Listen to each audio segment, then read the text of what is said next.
Magbabagong taon kasama ang kanyang pamilya ang bride-to-be na halos 3 linggong nawala. Kwento niya, tinutukan daw siya ng kutsilyo, tinakpan na ang kanyang ilong hanggang sa mawalan ng malay at dinala sa madilim na lugar. Ang buong detalye nasa Frontline Report ni Gary De Leon. Pasado 1:00 ng madaling araw, mula Sison, Pangasinan, naiuwi na ang nawalang bride-to-be na si Shera De Juan sa Fairview, Quezon City.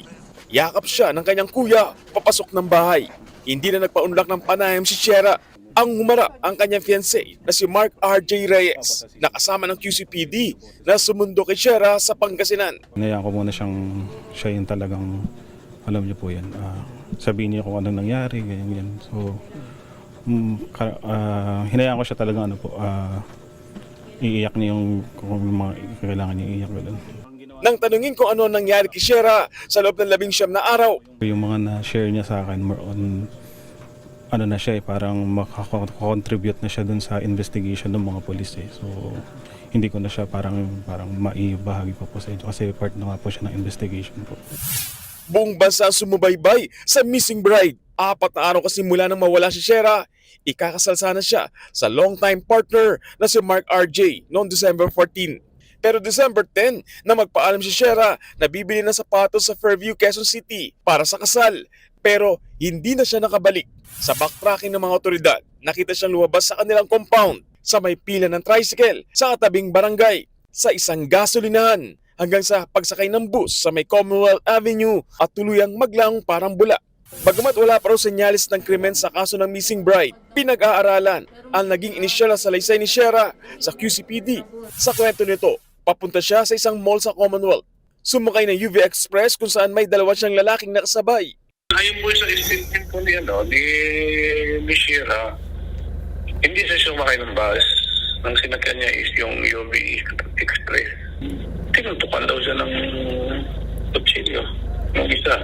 Tapos may silang parang ilong niya ng panyo. Doon na daw siya nawala ng nalay. Bising na lang siya sa isang madilim na lugar. Hindi raw masagot ni Shera ang mga sumunod na nangyari at kung paano napadpad sa Pangasinan. Pero doon daw siya naglakad-lakad. Ano yung dinanan mo dito? Naglakad ka lang?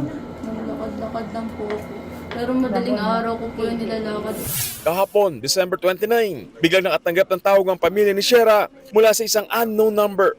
Number ito na isang rider na pinakiusapan ng biktima para makatawag siya at masabi niyang nasa Pangasinan siya. Kinumpirma yan sa panayam ng One Balita Pilipinas ng 1PH sa hepe ng QCPD Public Information Office. Ang kwento naman niya is lumapit sa kanya si Miss Shera at nagpapatulong. Binanggit nga daw po niya yung pangalan niya at nung ma-verify po nitong rider na siya nga yung viral na nawawala ng bride-to-be, yun po, tinawagan nila yung number na nakalagay doon. Kaya si Mark po yung nakausap nila. And yun po yung sumunod doon is nai-report naman ni Mark sa QCPD. Dito na napasugod ang QCPD at si Mark R.J. sa Pangasinan. Natagpuan si Shera na nakasuot ng pantulog. Iba na ang damit niya mula nang huli siyang nakita. Sa initial medical assessment kay Shera, lumalabas na meron siyang dyspepsia o acid peptic disease. Nakukuha ang sakit na yan kapag irregular ang pagkain at puro inom lang ng tubig. Stable naman ngayon ang vital signs ni Shera, bagamat nakarandam siya ng pagduduwal. Sa ngayon, ipasusuri ang biktima sa mga eksperto para mabigyan linaw ang nangyari sa kanya. Hindi pa raw kasi maayos ang pagkukwento nito, pero seryoso raw ang QCPD sakaling totoong may abduction na nangyari. Hiling ng pamilya ni Shera, privacy.